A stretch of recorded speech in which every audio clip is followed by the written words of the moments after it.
A cowboy, everyone. Welcome to another episode of Learn Yoruba with me. It is a special day because it's Nigeria's Independence Day today, October 1st, 60 years old. To celebrate, we will be learning about the Yoruba land, the different states, as a part 1 of our series. In Yoruba land, there are 8 states, and we will go over them one by one and an interesting fact about each. First, we have Oyo State, bordered by KWARA and OSUN State. Its capital is Ibadan. And an interesting fact is the location of Cocoa House, the first skyscraper in Africa. Next, we have Ogun State. It is landlocked and bordered by Lagos.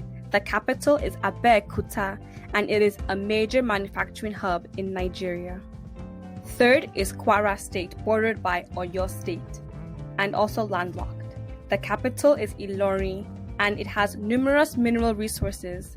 Cocoa and kola nut are also produced largely from here. Next, we have Lagos State, bordered by Ogun State and the Atlantic Ocean.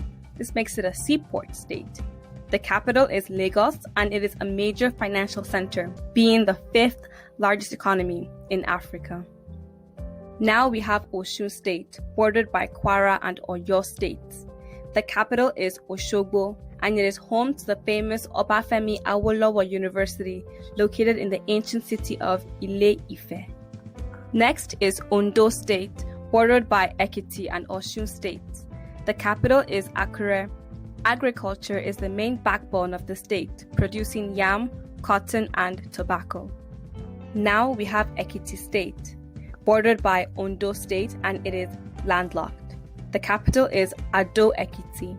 The land is full of water resources like streams and rivers, although there's an abundance of cash crops as well. Last, we have Kogi State, bordered by Ekiti and Ondo states. The capital is Lokoja.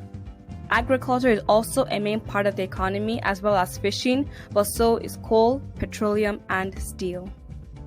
I hope you guys enjoyed learning about these Southwest Yoruba land states. There's so much beauty and amazing things they offer, and diversity as well. I'm planning on doing this as a series just to highlight over the different states in Nigeria. Thank you guys for being with me on this journey of Learn Yoruba with me. I hope you have an amazing Independence Day. Odabo. Bye.